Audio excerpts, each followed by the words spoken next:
What is going on, everybody, and welcome back to another Yu-Gi-Oh! Sevens episode review. Today, guys, we are going to be going over episode 27 of Yu-Gi-Oh! Sevens. And guys, this is going to be a very interesting episode. I am so excited to get into this because this is the start of our new arc. I don't know the name of it yet. If anyone knows what the confirmed arc name this is going to be, please let me know in the comment section below. I would really appreciate it. So let's not waste any time and let's get right into this episode review. And an interesting episode indeed. So, what did I think about this episode? I think this was a good episode. I mean, this was an episode to kind of calm down from what we just went through in episode 26. The last few couple episodes were very intense, very action-packed, and this was an episode just to kind of calm everything down, to just have a nice episode, and then we can go back into the intensity going forward during the arc. And this was a pretty interesting episode, I will say. So this whole episode was about Rook making his own club, the Luke Club, and he was trying to actually gain members to join his club, and he immediately tries to get people in there. He even says number 1, 2, and 3 to Yuga, Rook, and Roman. And actually and this is where the sad thing comes in. All three of them denied him. They said they do not want to be a part of this club.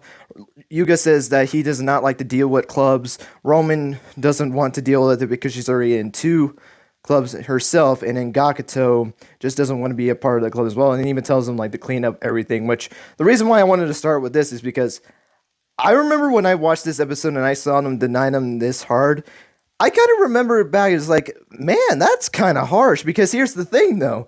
I think about what has Rook or Luke or whatever you want to call him done for these characters.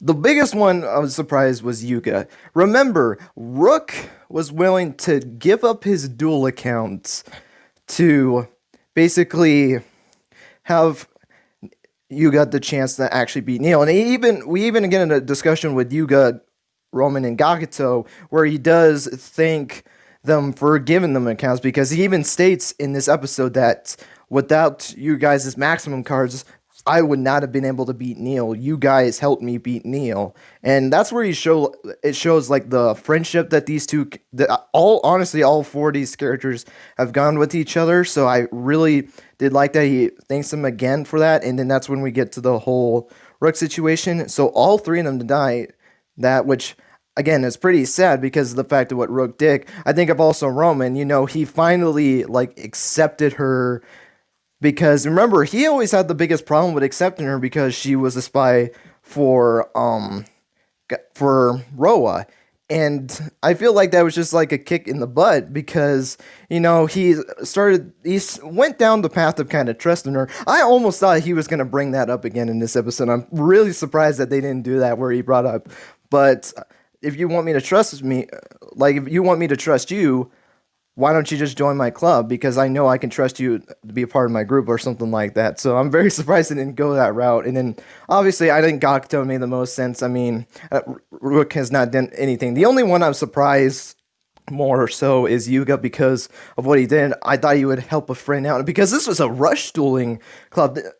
It's not just be all about him. It's more based off of rush duels, which I commend them for that, to take the initiative to try to grow more rush duels, especially since this kid was against him. Remember in episode 2, he dueled Yuga to try to make sure rush duels do not get out to the public, because that was the whole point of dueling. And Yuga did it anyway. He actually recorded the entire duel, and then Rook just ended up accepting it. So, I mean, he's finally taking the initiative, and Yuga just says no, and he has to live with that. In fact, he has a hard time getting any members on there. In fact, he even goes into the baseball team, he goes into the basketball team, and he goes into the soccer team, and all 3 of them want him to join, but that ends up not being the case, as he says that, why don't you guys be a part of my team, or of my club, the Luke Club.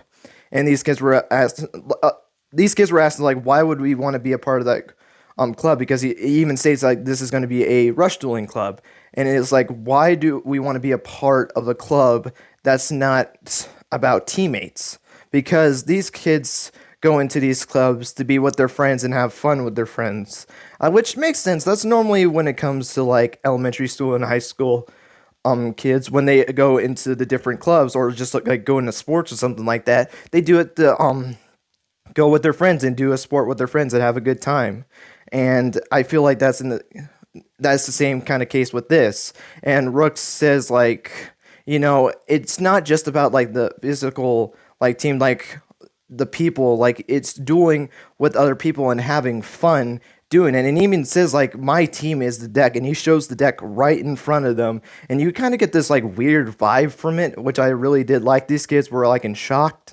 And then Rook does walk back out, and he actually goes back into the room where he was in where the room was the student council room, and he went back in there, and we actually see a duel between himself. But before we get into that, actually, because I jumped all over the place in this episode, but guys, one of my favorite moments happened at the very beginning after the opening, which I will say something about this opening. Very disappointed that it did not change at all. I'm going to be completely honest with you guys, because episode 26 felt like an end of an arc. It really did. And in fact, it felt like an end of a season. Now, I don't think this is the season finale. I really do not believe that. I mean, sure, like animes can go 20 episodes into an anime. I know some animes that only go into 12 episodes in a season. So it's possible to have them short.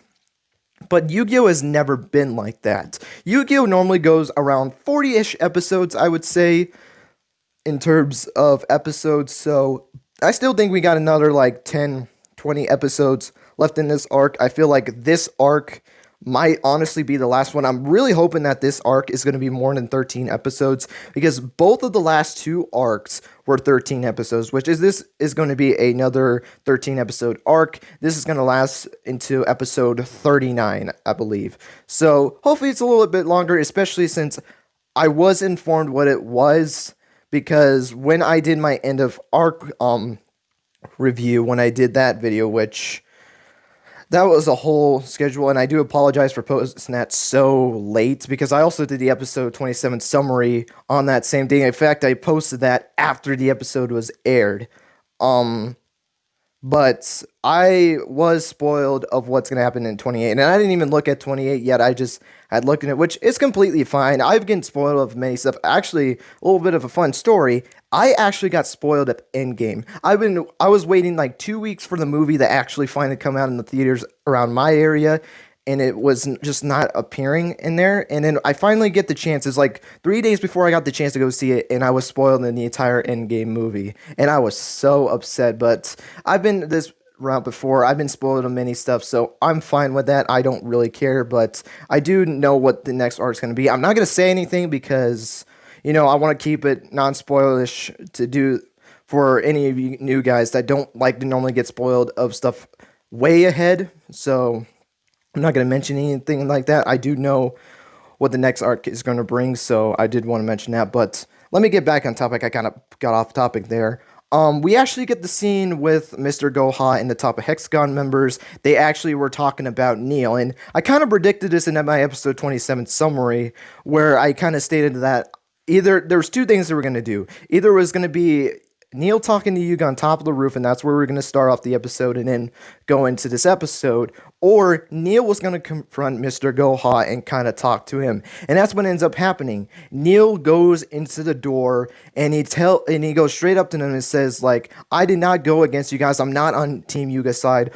All I said was that I think rush duels have potential.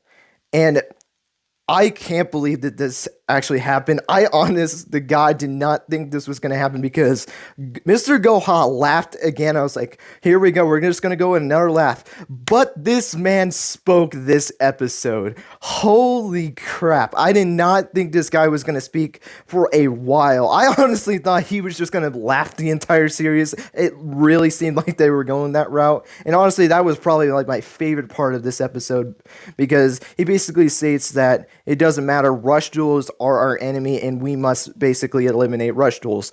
I didn't exactly say what he said, but that's basically the gist of it. In fact, we even had Mimi in this episode, and when they were talking about Neo, she kind of got a little bit upset. She kind of grinned at them a little bit, but she didn't actually speak in this episode. I remember her name was not on the cast list, so I honestly thought she wasn't even going to be in this episode. So never mind, I was wrong. She is going to be in this episode.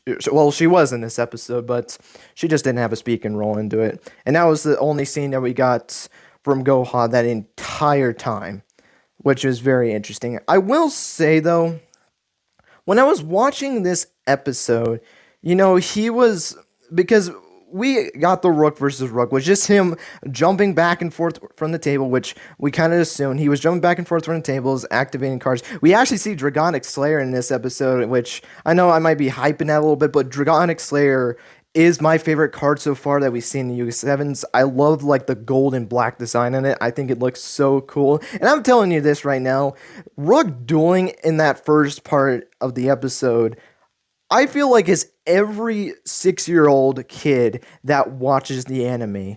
Whether they're playing with their friends or playing by themselves, I feel like if I was like 4 years old, or if I had a little brother that was 4 years old, I would bet $100 that's what we would be doing if we were little kids. Now, obviously, I will say I don't have a little brother or something like that, but I just feel like if I was a kid, I would be doing that. Obviously, I don't do that because I'm grown up. I am not that kind of a kid anymore. I normally just duel online these days. If I really do have a chance, I don't duel online as much as I used to anymore, but just seeing that kind of reminds me of what my childhood was. Sadly, when I was growing up, I really didn't have the chance to buy Yu-Gi-Oh packs growing up, so I never had that kind of experience, but I knew like kids would do that with Pokemon cards. Like they would act like they were like battling with actual Pokemon cards. Like they would like be calling their moves like use like bubble or something like that. So I kind of get this little bit of a vibe from this episode of like being a kid again and dueling like this, and I really did appreciate that. But things didn't get serious because Rook drops one of his dragons on the floor and it ends up crying because no one is really. I'm assuming he's crying because no one was actually willing to join his club, and he felt like everyone just left him. I feel like, which I really felt bad for Rook because I think this was the first time that we really seen Rook or Luke.